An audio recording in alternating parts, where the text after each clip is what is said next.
say less to the person that is no longer in your life or the person that's hurt you or disappointed you, and just focus on healing. Focus on what you can learn from this, because regardless of whether you communicate with that person or not, you will have to process. So the sooner you start that, the better, in my opinion.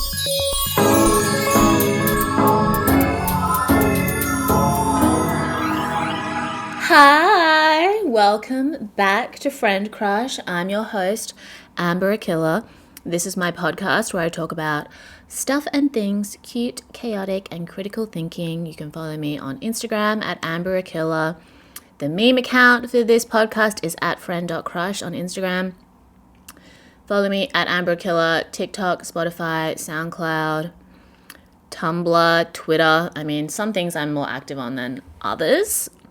But you know, if you want to find me on the internet, that's where I am. I hope everyone is doing well. Coming to you from Beijing. I'm in Beijing for work. I've simultaneously fallen behind and also caught up on the podcast. So I'm literally filming/recording this on Monday, and this episode's going to come out on Tuesday.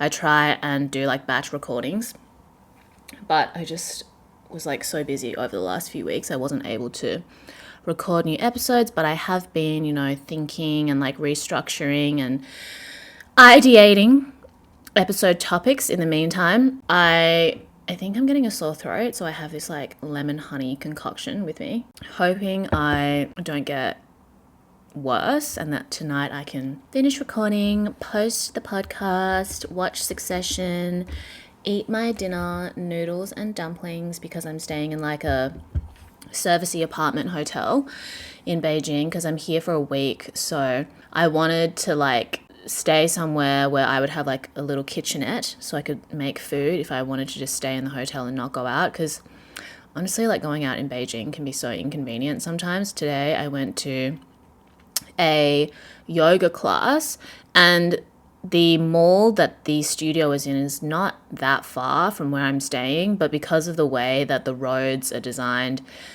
in Beijing and the city's structured, and then the traffic, I had to leave 45 minutes before the class. And for me, I don't want to have to leave more than half an hour before I go to exercise, because would rather just not exercise, if I'm going to be honest. So I think tomorrow I'm just going to do yoga on a towel in my hotel room. I did buy a travel yoga mat, but I didn't pack it because I thought they would have one here. Actually, I should ask the front desk if they have yoga mats I can borrow.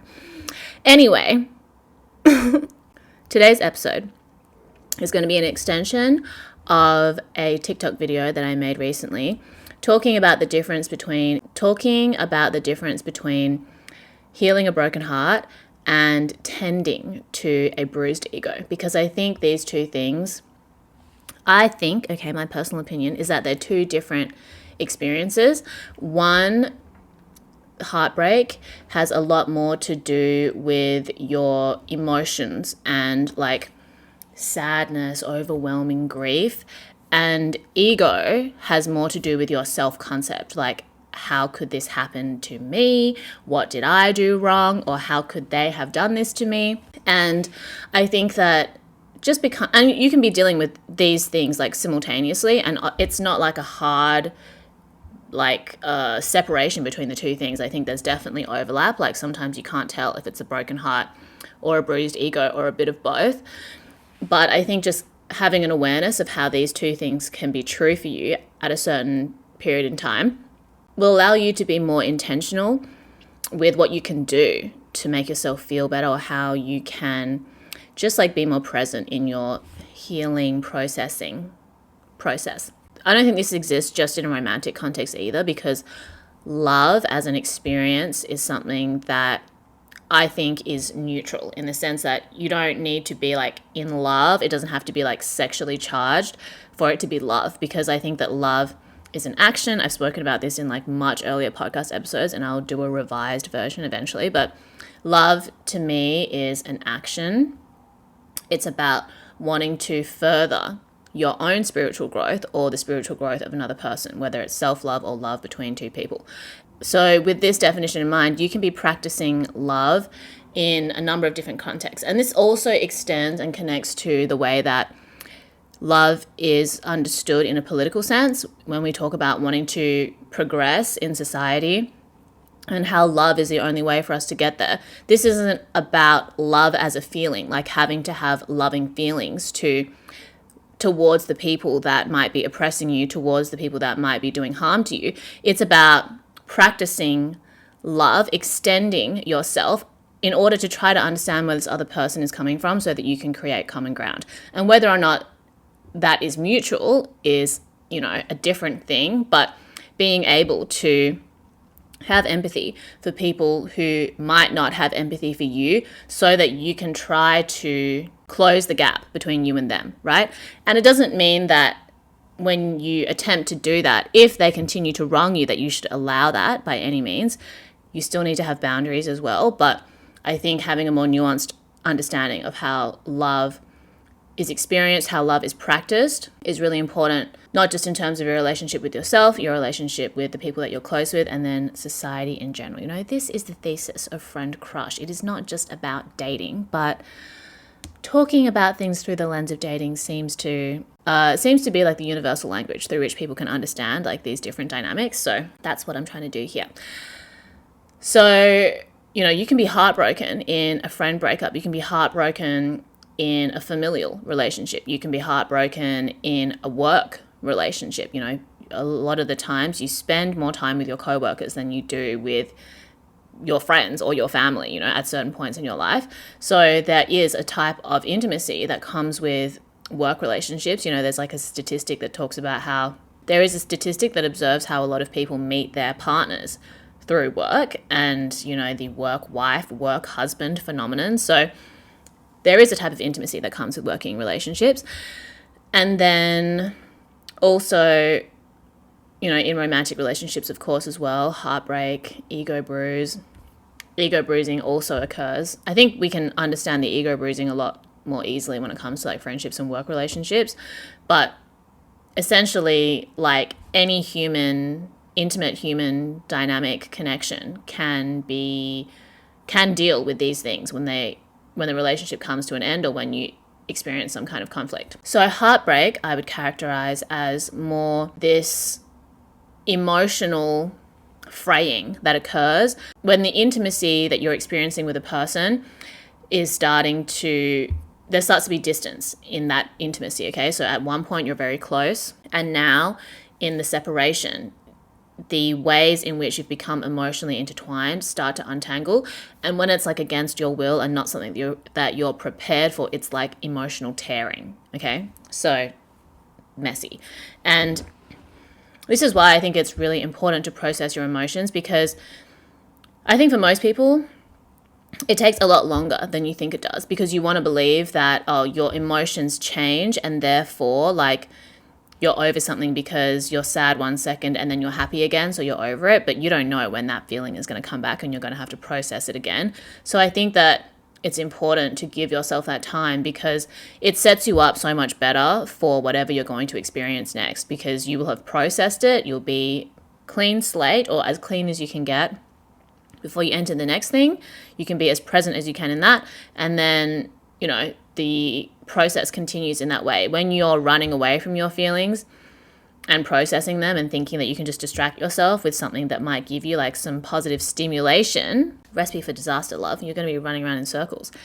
And you never know when that tsunami is going to hit you. And I think something that I've observed in myself recently is, because I think I've been lucky and cursed in the last few years to have the time to learn to process my emotions in a more intentional way and become aware of them in more intentional ways, and giving myself the space to process. When I think about like previous experiences that I've had that used to be very triggering for me, I'm no longer that triggered by them. So say like 4 or 5 years ago, if I would think about like a traumatic event that I went through 5-10 years prior to then, I would get really emotionally triggered, and I would be able to I was like re-traumatizing myself, like experiencing that thing again through the thought. And obviously like therapy has had a really big part in helping me to neutralize those memories. But I think moving forward, like I've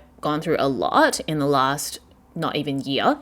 And when I think about those experiences now, they're not as emotionally charged as they would have been for me if it was me like 5 years ago. So now I feel like I can move forward with a healthier emotional body. And it doesn't mean that I'm not still like upset when I think about things that were sad or things that were traumatic, and I don't still get emotionally triggered, but nowhere near the same level that I used to experience. So I can like speak from experience, learning to process, giving yourself the space to do that, rather than thinking you have to rush healing from heartbreak in order to appease your ego, which is what we often do as well. You are so much better off long term. You know, I don't think about things in my past and wonder what could have been, wonder if it could have been different, because I've been able to process it. It doesn't mean that I don't go through that in the initial stages of processing, but I'm not like dragging that along with me because I'm avoiding processing. Does that make sense? So heartbreak has a lot to do with the emotional fraying that occurs, I think, when you're emotionally close with someone, intimate with someone. In a romantic context, if you're emotionally and physically intimate with someone, when then suddenly not in your life anymore, when you suddenly don't have that emotional closeness, it's natural for you to go through some kind of withdrawal and for that withdrawal to be painful. And also there's going to be overlap in the treatment of like a bruised ego and a broken heart. Like some things apply to both and some are more important for one than the other. So I think that when it comes to your broken heart, it's like wallowing and allowing yourself to just like cocoon in a dark room, feel sad, sleep in, watch a sad movie, listen to sad music, journal about being sad. Like I think that is kind of what we associate with processing heartbreak, you know? It's this like isolation that you sort of need to just like tend to your wounds. If you have a broken arm, you don't rush to like use that arm in order to make the arm better, okay? You need to like let it rest, you need to bandage it, you might need to put a cast on it, you need to be gentle with it. That's what you need to do when you are dealing with heartbreak. Be gentle with yourself. Give yourself more grace than you normally would to tend to your emotional wounds, okay? So whatever it is that you would need to do to let the feelings wash over you, observe how you feel, and just get used to feeling that discomfort in your body. It's very uncomfortable to be sad, to be brokenhearted, to have this emotional fraying. But if you don't experience it, then you're at risk of it coming back to bite you in the ass later. You might start essay texting your ex. You might be drunk texting in the club. You might be drunk replying. No. Maybe tending to your heartbreak also involves like reminiscing and looking at old pictures or whatever, mourning, grieving, okay, being dramatic. That's healing your broken heart.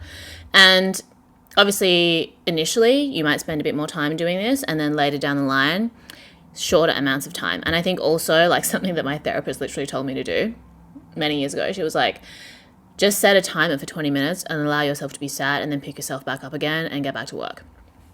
And that is helpful. You know, that's good advice, but you obviously need to like work it in a sustainable way. So you don't want to force yourself into like toxic hustle mentality, and you don't want to enable yourself into toxic self-pity, but use that kind of strategy in a way that is going to be beneficial to you. Maybe you catch yourself victimizing and self-pitying in a way that isn't actually helping you process and maybe setting you back.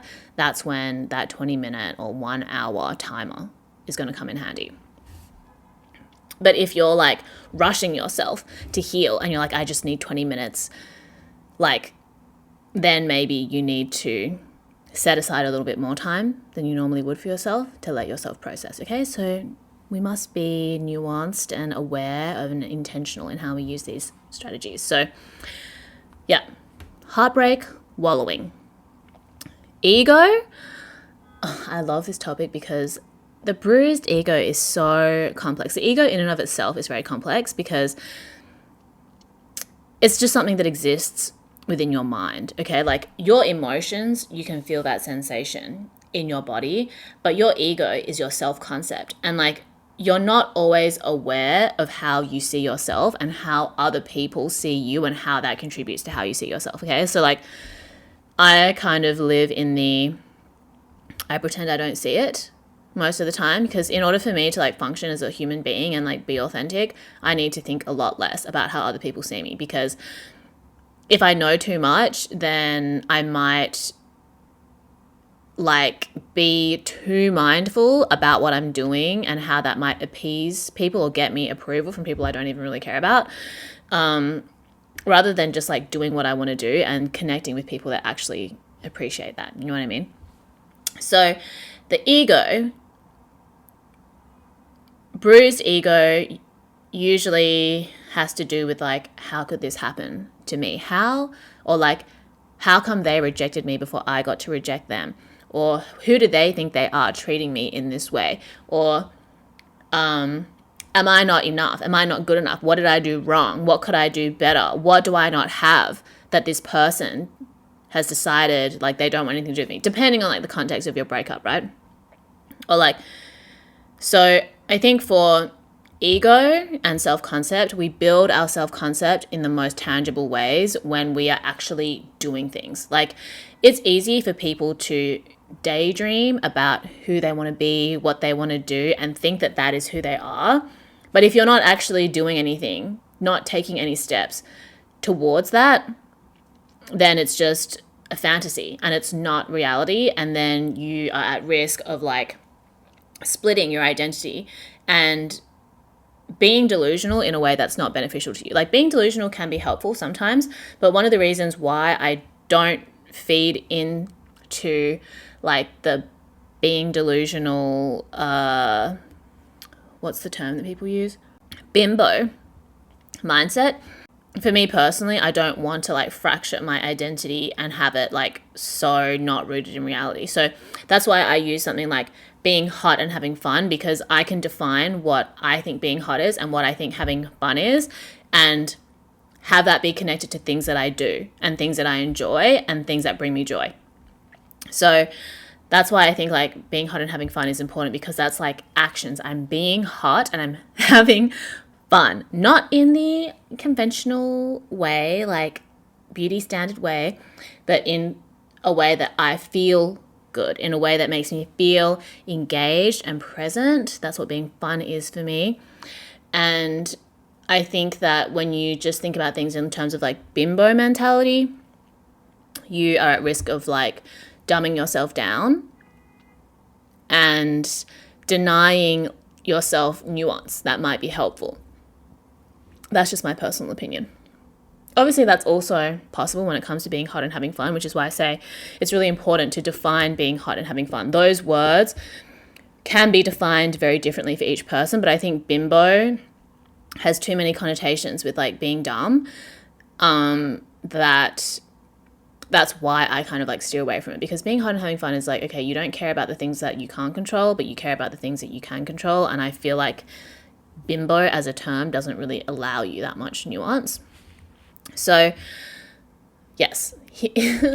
So when it comes to your ego, doing things is important. So if you're really angry, I think that is like, it can be from heartbreak, but it can also be from fear, and it can also be from defensiveness that comes from feeling like you've been wronged and your sense of self being like attacked or taking a hit in some way. So when it comes to any like major transition or loss, that your ego might be taking, boxing classes, physical activity, dance classes, finding a way to connect with your body and exert energy. So like I have said in the training for a breakup episode, I think, just book a boxing class.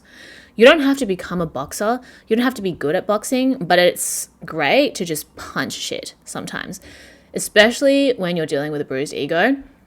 You don't even need to go to that many classes. Like just do a trial class at like 2 different studios and you'll be amazed at how cathartic it is to imagine that a punching bag is your ex or someone that's wronged you, and that you're punching it. It's better than that. Is actually like so much more restorative for you because you are actually exerting energy in a tangible way, also using like mental visualization, and like you can decide how that person is responding to this action without having to actually like speak to them or need anything from them. One of the types of therapy is like hypnotherapy, where you use visualization, and you don't actually need to talk to the person that's wronged you, but you can mentally, like your therapist will guide you by placing you in that situation again, but giving you control. And I think that that's what these like physical activities can also help you to do, because you're not just mentally visualizing, but you're also physically exerting energy. So book yourself a boxing class. Dance class, I think, is so radical and helpful for overall well-being and just like healing as well. Like whatever type of dance interests you, you know, you don't have to be good at it. Just let music and movement guide you, heal you, and get that endorphin release. Also for women especially, like dance, especially a lot of contemporary dances that use like sexy songs, it will connect you to your sexual energy without requiring you to like have sex. You know what I mean? And I think that is so radical, because there is this idea that you need to be having to be a sexual person, but that's not actually the case. And you discover that when you learn how to dance, when you participate in movement. And you don't even have to do like a class if you get really nervous in groups. But trust me, if you do, like nobody cares if you're not as good as everybody else. Everyone's there to learn. That's what I love about dance class. Everyone's there to just have a good time. If people are judging you, it's on them, not on you, okay? Everyone starts from somewhere. And it's great to have a sense of humor about not having rhythm as well, and slowly getting better and slowly connecting with your body more. It improves your posture. It improves your confidence. There are things, you know, you should do it regardless of whether you're heartbroken or ego bruised or not. So dance class, super radical. You can just watch YouTube videos at home and learn a K-pop dance at home, or learn a routine at home. Trust me, okay? Coming from someone who used to hate physical activity, I feel like if I don't do some kind of exercise 2 days in a row, that my body is going to like shatter. And I used to hate exercise, okay? Like I think this week is probably the longest I've gone without even just doing like a little stretch in the morning, like 10 minutes. I consider 10 minutes physical activity, 10 minutes of stretching, physical activity. And I just felt like so gross. After the yoga class today, I had lunch with my friend and he was like, oh my God, you're glowing. And I was like, thank you. So radical. Like yoga and Pilates is okay, but I think it's the connection of music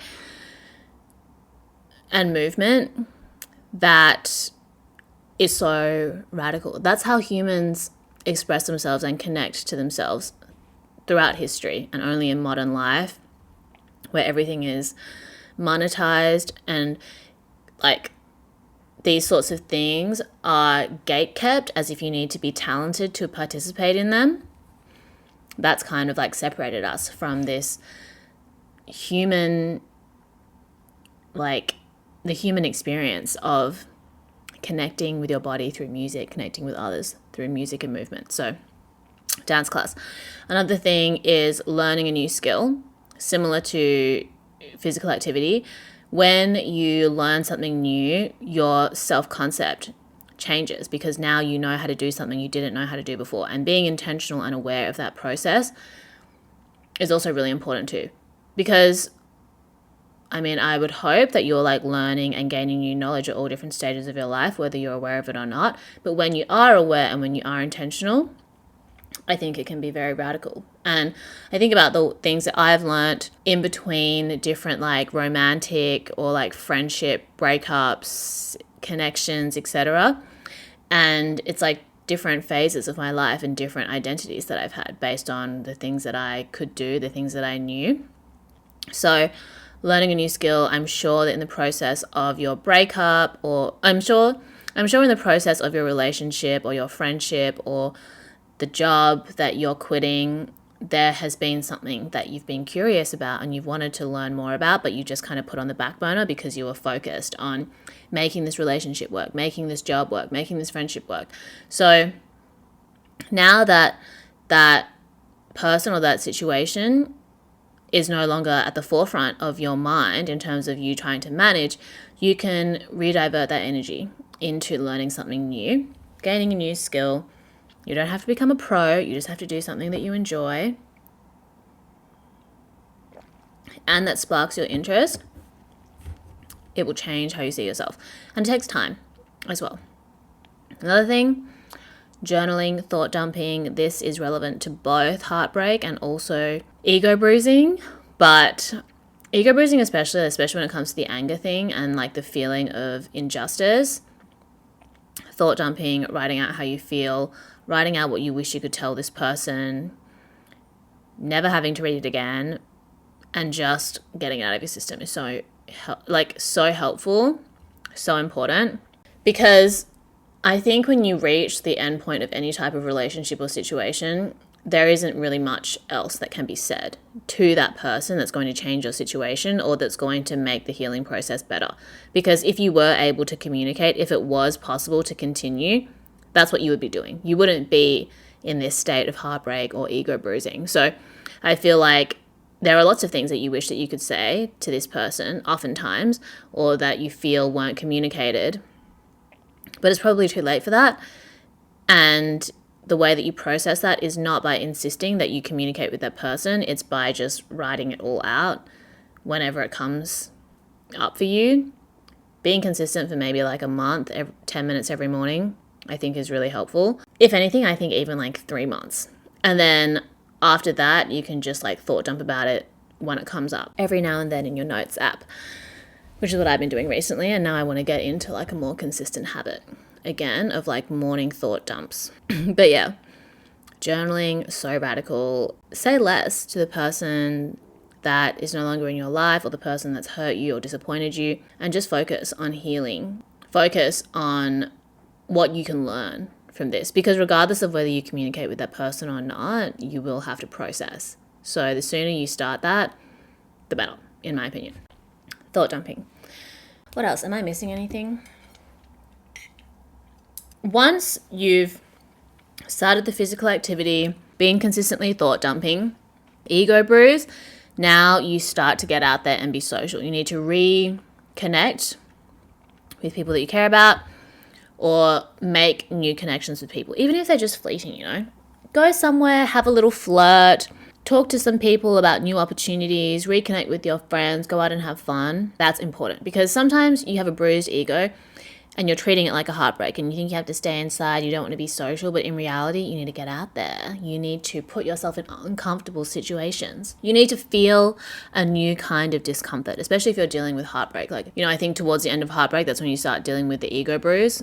Heartbreak first, because it's more physically overwhelming. Ego bruise later. When you come towards the tail end of your heartbreak processing, then you can start putting yourself out there. Instead of feeling the discomfort of the emotional tearing, you need to feel the discomfort of creating new connections, new emotional connections, right? Put yourself out there. And obviously, like, these processes have overlap. It's not like one after the other. Sometimes it's a bit of this, then a bit of that, and you're able to do both. I don't want to make it seem like this is a linear process or that you can just get over it within like a very specific amount of time. Everybody's going to be a bit different, but I think it's really interesting when you see people jump from relationship to relationship. Either you're a psychopath or a sociopath or whatever, or either they are, and they don't have anything to process. That means that there was no connection there for them, which is not on you, okay? It's on them. Or they are so avoidant and so unaware of their emotions, or so deep in their own repression and denial that they think that getting into a new relationship straight after a previous one is going to make their problems go away, is going to make the pain that they might be feeling in another emotional connection go away by starting a new one. No way, honey. I personally don't understand how you can process a loss while also healthily creating a new connection. Like, that is so wild to me. I don't have the emotional capacity for that. And I'm really amazed at the people who've convinced themselves that they do. And I mean, I'm sure maybe that is possible for some, but definitely not for me. And it's such a disservice to everybody involved, especially to yourself, when you do that. Like, you don't realize, or I don't think people that do that realize, how they think they're helping themselves, but they're actually setting themselves further behind from not only their own growth, but also the potential of them having a healthy relationship moving forward, and then even having a chance with the person who they've disappointed or who they've lost, you know, because everybody always wants to circle back, don't they? It's always the people that haven't processed that want to circle back. And it's funny because they haven't processed, the other person might have, and that gap is what makes it impossible for them to find common ground again, you know, because the person that has processed has a new self-concept completely different to the one that they had when they were with this person that's come back. So, like, if that person hasn't done any processing, they're the same as they were before. The person that has processed is like, I don't want to go back to something that I've already done. I can't go back to that version of myself because they don't exist anymore. This is why, like, I don't talk about, like, how to get your ex back, or I don't want people to think that it matters whether they come back or not, because you need to focus on building a new self-concept, growing and learning from this. Then you can see if that person comes back, whether you even want them in your life anymore. Like, because without doing that processing, you'll never actually know if it's worth it in a real and authentic way. So I think being open to the ways in which you can change and redefine yourself and be in control of that to a certain degree is so freeing, because when you're in a state of heartbreak, when you realize that you have a bruised ego, it feels like it's so out of your control and that you need all these external things to make this internal pain and this internal chaos go away. But in reality, you have more power and control than you realize, but it just takes effort, and it takes baby steps, and it takes compounding on that progress, giving yourself the grace of, like, falling off the wagon every now and then, but picking yourself back up. That's going to make such a big difference, and it's going to be so much more sustainable long term. And you just have to have patience. And I think something that is also really important in both of these processes is to spend less time on social media, because if you are constantly online and comparing yourself to other people, that is subconsciously creating comparisons in your mind that might be adversely affecting, like, your ability to heal and process. So limiting your time on social media is really important. No stalking of the ex, okay? You have to limit the stalking of the ex. So whether that's unfollowing, removing as a follower, blocking, muting, you know, depending on the severity of the situation. I can't determine that for you. I personally think if someone has disappointed you or disrespected you, it's an unfollow and a remove follower. It can feel really difficult to do that, especially when your ego's bruised or when you're heartbroken. You're like, oh, I don't want to lose them. Oh, I still want access to them.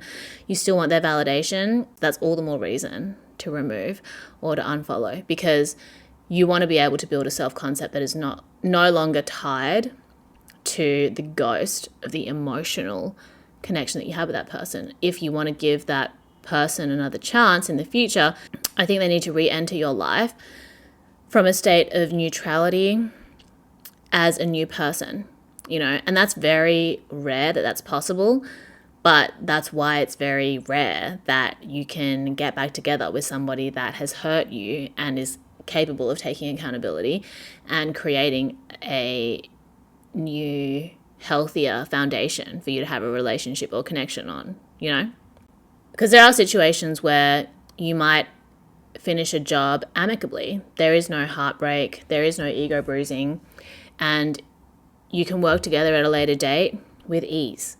But if you finish a job, you've been underpaid, you've been disrespected, and then that person comes back to want to work with you, you're like, well, you haven't atoned for the wrongs committed against me the last time I worked with you, so why would I do that again? And that applies to relationships too, you know. Some relationships end very amicably. There's no beef, there's no hard feelings, and you drift apart or whatever, circumstances realign and it's workable.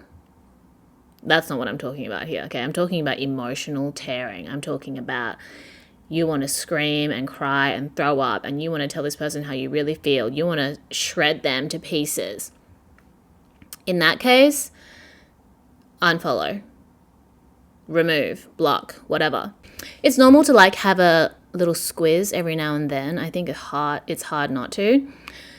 But if you are someone who like obsessively stalks your exes, you need to stop if it's getting in the way of you healing, because it's just like, why do that to yourself? You know, there's a reason why ignorance is bliss. And I think that unfollowing, removing, so helpful. If you really are someone who's trying to break the habit of stalking, I would say you set like a date in your calendar where you can be like, on this day in 2 weeks' time, I can have a look.